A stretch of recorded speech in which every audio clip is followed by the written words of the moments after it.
Bismillahirrahmanirrahim. Assalamualaikum warahmatullahi wabarakatuh.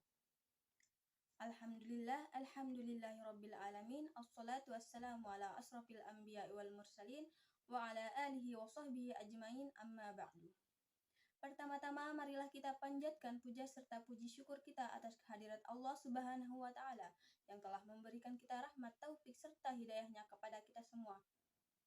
Kedua kalinya, tak lupa pula kita haturkan beribu-ribu salawat serta salam atas junjungan alam Nabi besar kita, Nabi Muhammad Sallallahu Alaihi Wasallam, yang telah membawa kita dari alam kegelapan menuju alam yang terang benderang, yakni ad-dinul Islam.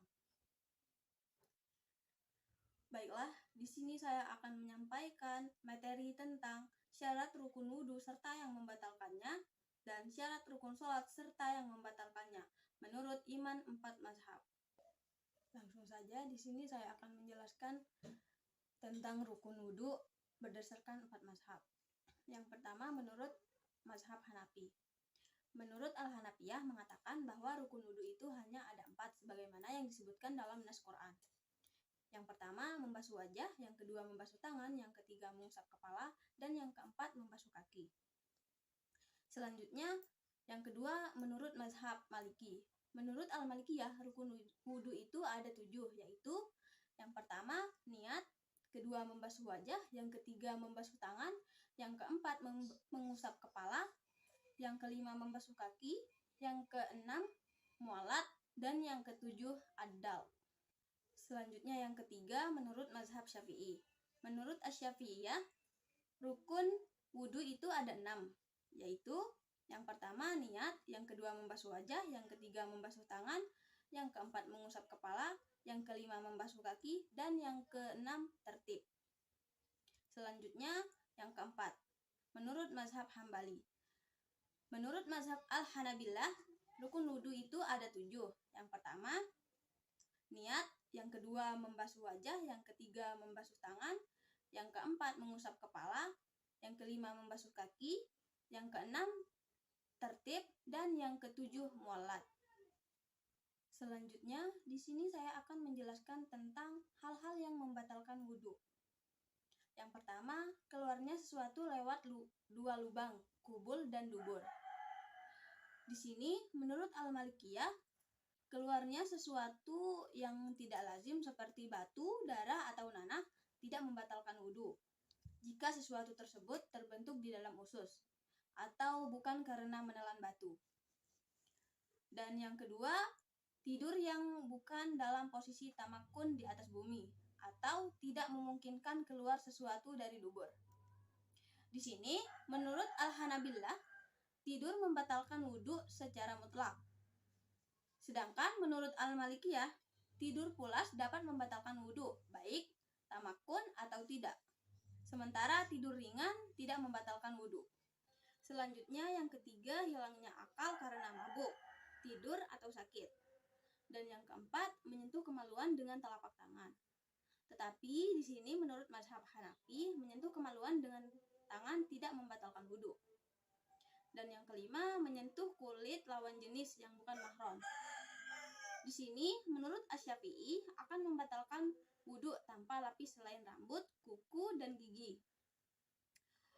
Sedangkan menurut Al-Hanafiyah tidak batal wudhu sama sekali.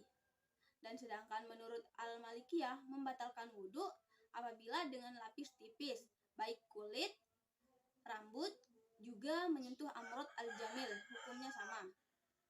Sedangkan menurut Al-Hanabilah membatalkan wudhu dengan syahwat, ajnabi atau muhrim tidak batal wudhu bagi yang disentuh.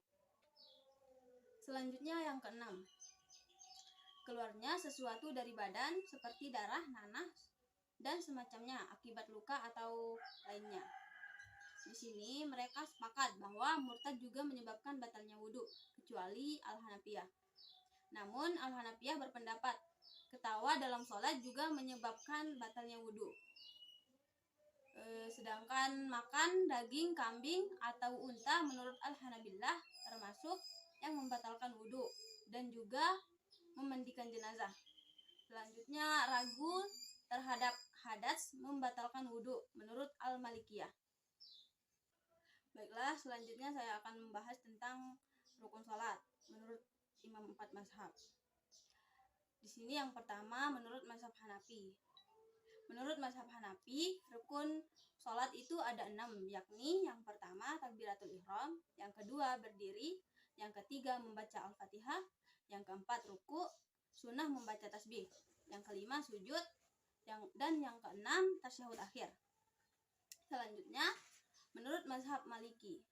Di sini menurut mazhab Maliki, rukun sholat itu ada 13. Yang pertama niat, yang kedua takbiratul ihram, yang ketiga berdiri, yang keempat membaca Al-Fatihah, yang kelima ruku, sunnah membaca tasbih, yang keenam i'tidal atau bangun dari ruku, yang ketujuh sujud, yang kedelapan duduk antara dua sujud, yang kesembilan duduk tasyahud akhir, yang kesepuluh membaca tasyahud akhir, yang ke-11 membaca sholawat Nabi, yang ke-12 salam, dan yang ke-13 tertib. Selanjutnya yang ketiga menurut mazhab Syafi'i.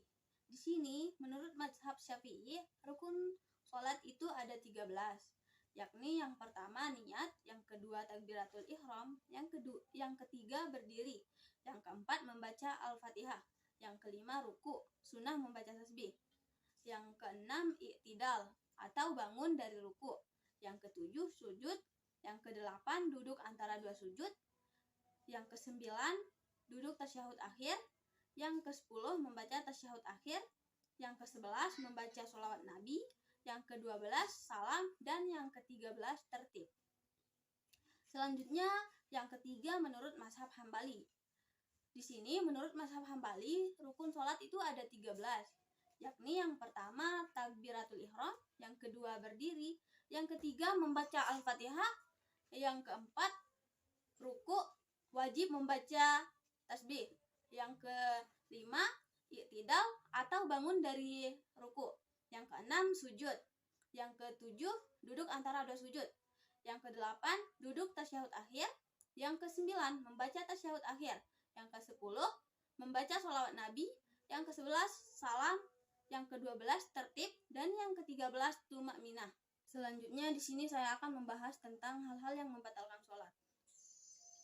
Hal-hal yang membatalkan sholat itu secara garis besar ada 5 hal, dan ini yang disepakati oleh imam 4 mazhab, yaitu yang pertama berbicara, sekurang-kurangnya terdiri dari 2 huruf walaupun tidak mempunyai makna.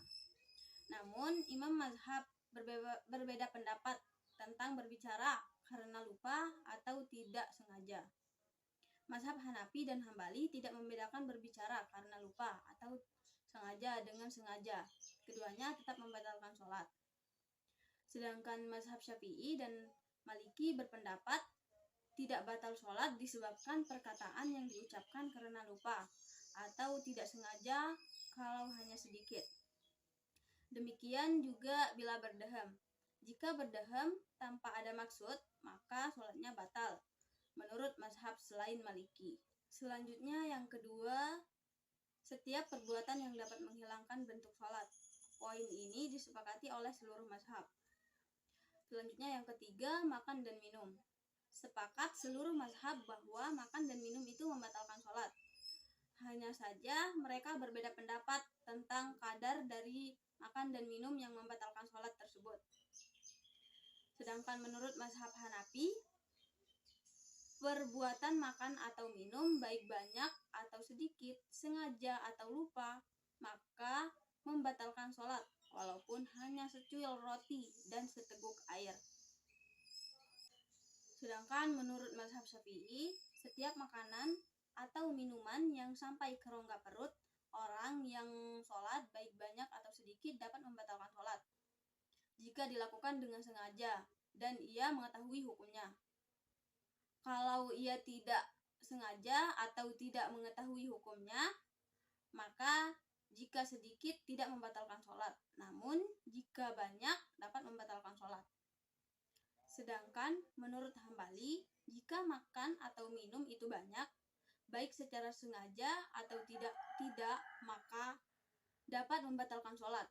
Jika sedikit, maka apabila dilakukan dengan sengaja, sholatnya batal. Jika tidak sengaja atau lupa, tidak membatalkannya. Selanjutnya yang keempat, jika datang hadas, baik hadas besar ataupun kecil. Ini kesepakatan seluruh mazhab kecuali mazhab Hanafi. Kalau datangnya hadas tersebut sesudah tasyahud sebelum salam, maka sholatnya tidak batal. Dan yang kelima, tertawa terbahak-bahak. Ini juga kesepakatan seluruh mazhab kecuali mazhab Hanafi. Menurut mazhab Hanafi, hukumnya sama dengan poin keempat di atas. Sekian, hanya itu yang dapat saya paparkan. Kurang lebihnya mohon dimaafkan. Wallahul muwaffiq ila aqwamit thoriq. Wassalamualaikum warahmatullahi wabarakatuh.